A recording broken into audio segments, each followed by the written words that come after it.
t'imagines, Cyril Gann, tu le croises dans une ruelle sombre, il vient... C'est chaud, gros. Non, tu vois, c'est... Je voudrais qu'on fasse un truc. Ça s'appelle l'échelle de la peur. On fait l'échelle ici, souvent l'échelle de... Et puis après, on rajoute quelque chose. De quoi t'as peur de 0 à 10, okay. D'accord? Donc, on va commencer par Kamaru Usman, justement. Donc, combattant MMA, vous êtes en clash, etc., machin, t'as fait des vannes. Donc, Usman, je me mets en condition, je suis en face d'Usman, ceinture. Tout approuvé, t'as parlé sur Twitter. Ouais, non, c'est flippant quand même. Donc, je vais mettre 6. Les serpents. Est-ce que t'as plus peur d'un serpent de Kamaru Usman ou... Bien sûr. Un serpent... Me dites pas qu'il y a un... Il n'y a pas d'appli, là. Non, un serpent, je mets 10. Serpent 10? Non, ça fait flipper. Cyril Gann, on a mis, tiens, justement. Ah, c'est chaud quand même. Parce que t'imagines, Cyril Gann, tu le croises dans une ruelle sombre, il vient, il te fait un cœur. C'est chaud, gros. Non, tu vois, c'est... Non, c'est flippant, gros. Il n'y a pas 11. Non, je regarde. J'ai pas peur de lui, ça reste un combattant redoutable. Je vais mettre un 1. On a mis Marine Le Pen. Marine, t'es ma go. Hein. Marine, je t'aime bien. Bon, maintenant j'ai les papiers, donc je peux dire ce que je veux, mais non, Marine, j'ai pas vraiment peur d'elle.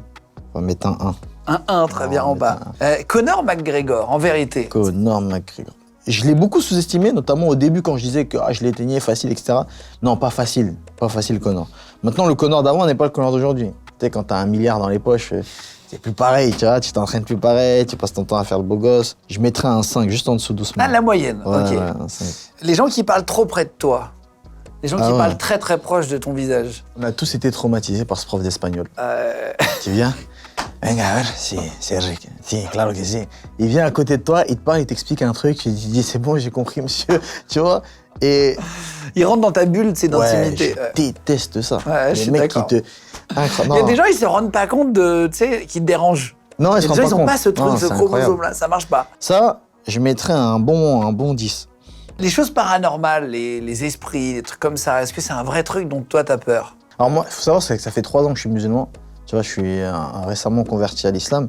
Donc en islam, on le sait, c'est une réalité, tu vois. Le monde de l'invisible, on y croit. C'est une réalité, donc ça fait flipper, tu vois. Après, quand t'es un bon musulman, tu fais bien les choses, tu crains pas ces choses-là. On va dire, t'es protégé par Dieu. Mais ça existe. Mais ça fait peur quand même. Ah ouais, ça fait peur, parce que c'est une réalité. Donc forcément, tu y crois. Tu vois, maintenant, on parle pas des poupées qui marchent toutes seules, des trucs comme ça, non. On parle d'autres choses. Mais oui, ça existe. Des djinns et tous ces trucs-là. Exactement, des djinns, des mauvais œils, etc. Ça existe. Ouais. Donc ça, je mettrais 10 quand même, parce que je le prends très au sérieux, tu vois. Tony Oka, pour finir. Tony, c'est le même principe que Cyril Gann. De métis, beau gosse, tu vois, un peu fragile. Non, je plaisante. Non, non, je plaisante. Non, Tony, c'est le même principe. Gros respect à sa carrière. Aujourd'hui, il veut être champion du monde en pro. Ouais. Ce que je lui souhaite pour la France et pour lui aussi, pour sa famille, pour son héritage. Je le mettrais pareil à côté de Cyril Gann, 1. Et le vide? Le vide... La peur du vide? Ouais, ça c'est une phobie, ça. Ça c'est ta vraie phobie? Ouais. Ça c'est un vrai truc dont t'as peur aussi, ça, genre... vraiment flipper, le vide... le vide et les serpents, c'est pas ta cam, quoi. Non. Fais pas Fort Boyard, vraiment, fais pas les deux. Là, ils peuvent te mettre les deux en même temps. Tu sautes avec des serpents. Après, quand il y a la compétition, ça se joue, tu vois. Ah, c'est vrai? Ah ouais, et ça peut être très drôle. Ça peut dépasser les phobies? Ah, ça peut être très drôle. Hein. Demain, moi, Cédric Doumbé, Fort Boyard, ça peut être très drôle. Serpents, insectes, tout ça, tout ce que je déteste, tu vois. Le vide, ça peut être très marrant. Je mettrai à 10, le vide. Tu vas regretter très vite. Tu mettras à 10. Ouais. Merci beaucoup pour la tier list.